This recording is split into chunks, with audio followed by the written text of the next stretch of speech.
Hello everybody, welcome to another review. This time we are reviewing West Side Story 1961. Gave this movie a rating of 4 and it's on in 2017.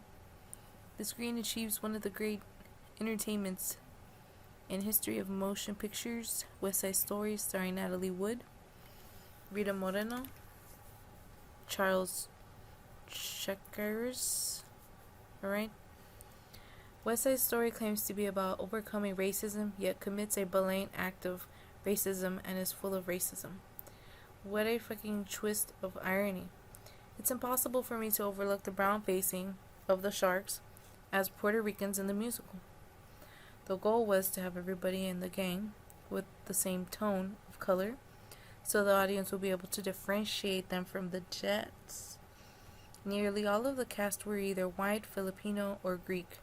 Only one, Rita Moreno, was an actual Puerto Rican, but her skin color was not deemed to be good enough.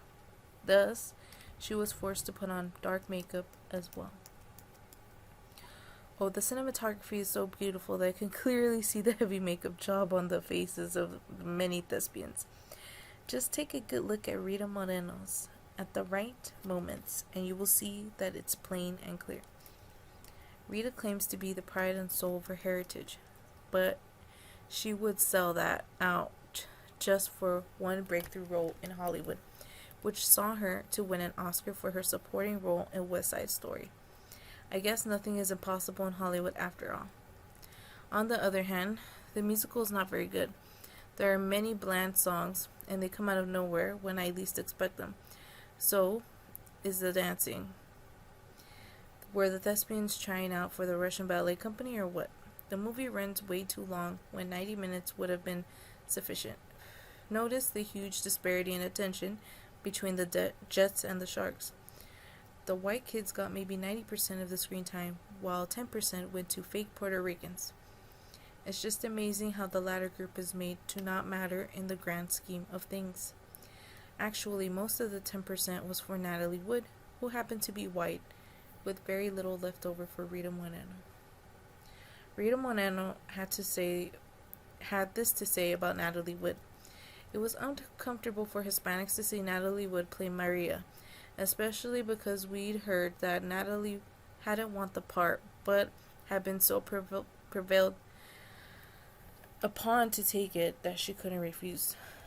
Also, that Natalie seemed uncomfortable with a group of dancers who were largely Hispanic.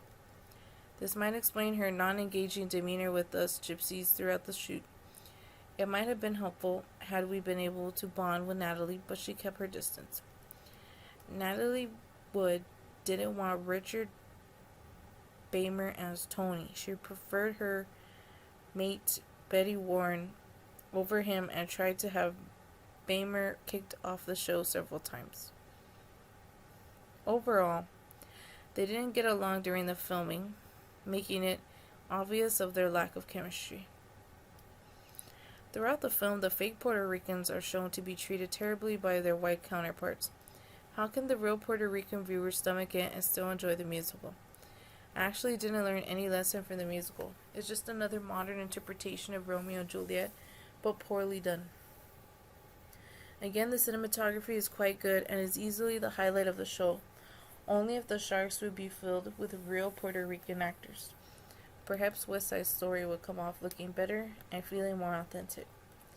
Yet the musical lacks star power from either Tony or Riff to give the show a bigger oomph. That's why I kept thinking of John Travolta based on what happened in Grease. As a matter of fact, Elvis Presley was offered to play Tony, but his manager said no. Meanwhile, the gang violence in West Side Story fails to interest me. When I kept hearing the words Jets and Sharks, I was half expecting a hockey game to break out. Plus, the near rape scene is totally unnecessary and makes the Puerto Ricans to look even worse in a helpless way. All in all, to love West Side Story is to be selectively blind to racism. Another thing I must add is that while the music is not bad and all of the singers and everything did a great job, I have to say the music was a little bit dull for my taste, a little bit boring. Maybe if the music was written differently, or I don't know, the musicianships, the music, maybe if it was a little bit more catchy. Um, like I said, it wasn't horrible, it wasn't bad or anything like that. It was just a little bit boring for my taste. Anyways, thank you so much for watching. I appreciate it. We'll see you next time for another review. Bye bye.